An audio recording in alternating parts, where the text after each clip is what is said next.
Welcome back. Today I'd like to continue our series on family business succession planning. And just to remind everyone, this series is intended for family business owners, although much of it still applies to other owners, but it is focused on you, the small business owner. And it's also focused on the majority owner of the family business or the group of owners that form the majority of ownership. So what I want to present today are 10 reasons or 10 excuses why majority owners don't plan for the future, don't create a succession plan. And again, there's many more. These are maybe the top 10-ish based on my experience dealing with family business families. So again, not to point fingers at anyone, but I just want to make everyone aware of some of the reasons, the holdbacks, the sticking points that you may experience in your own personal situation. So this just gives you a bit of a heads up that it may be coming. You may experience these things, and then you can just be prepared that you're going to need to work through them. So the first reason, and I mentioned it on a previous video, is that the owners fear conflict. And that could be conflict with their kids or grandkids, whoever they may be selling the business to. It may even be conflict with the owner within the ownership group, or it may be conflict with your spouse, that you may not have a common vision, so there may be a little conflict as you work through that.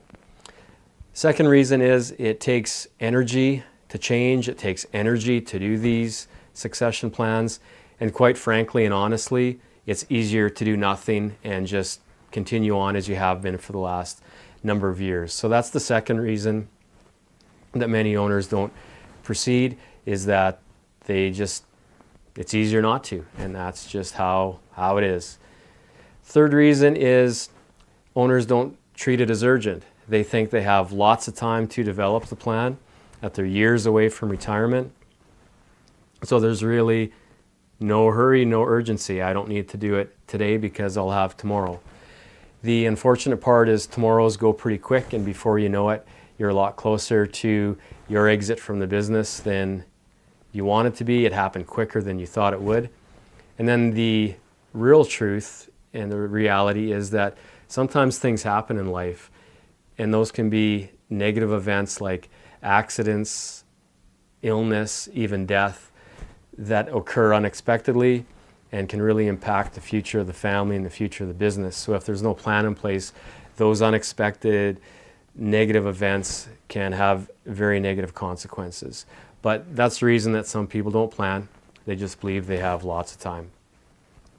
Fourth reason is family or employee pushback, that you've tried to do the process, you've dealt with some conflict, but you're just getting some pushback.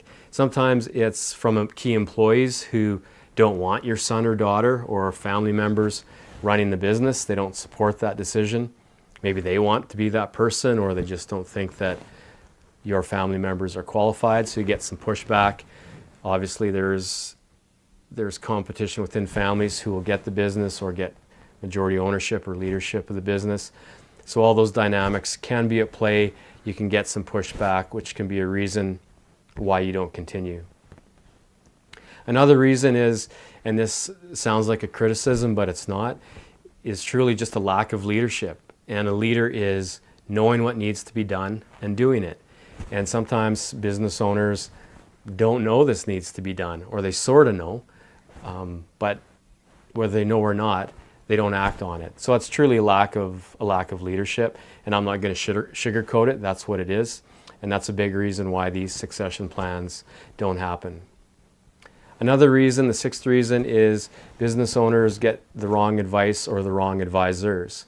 And those are people that are more concerned about, drop dead dates like death and things like that, and forget about the bigger picture and the decades many of us have in retirement. So you need to get good advice, surround yourself with good people, but surrounding yourself with the wrong people as far as professional advisors certainly is a reason that some people don't get this process started. Another reason, seventh reason, is lack of confidence in the next generation. As the owner, you may look at your kids or whoever may be buying your business, and you just don't have confidence that they can lead or manage or take care of your business. It may be accurate, it may be a false perception, but in any case, that lack of confidence that you have in your mind is preventing you from starting or following through with a succession plan. Won't get into how to solve that problem, just want you to know that that is a reason that some families, some owners fail to plan.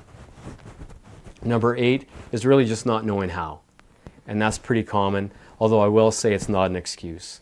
There's so much information now on family business succession and family business, and lots of people out there to access information, access expertise. It's not an excuse anymore. It was years ago, but it's not anymore.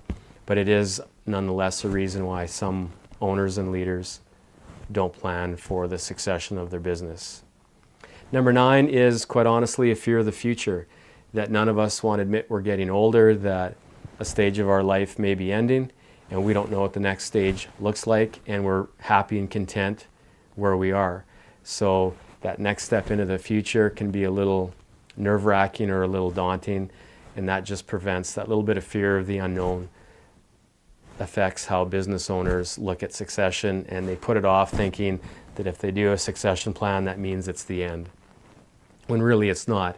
It's just setting yourself up for a good start down the road for the next stage of your life.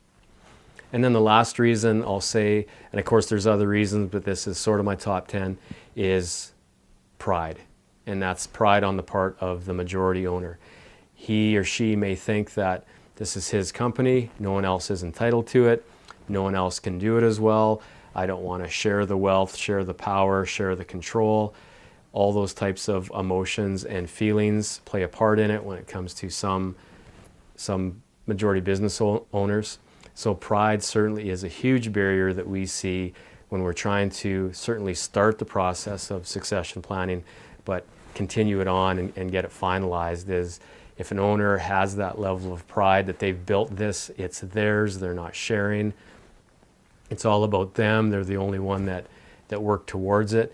Sometimes that's kind of true, but a lot of times there's been other members of the family working right alongside. They've been building it. They may or may not have ownership through that period of time, but they're still lending all their time and skills and talents to building it.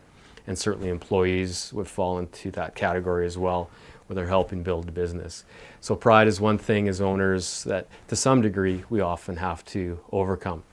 So there's kind of the top 10 reasons why families don't plan. So be aware of those and do your best to avoid them, and you'll have success in your succession planning. So until the next video, we'll see you then.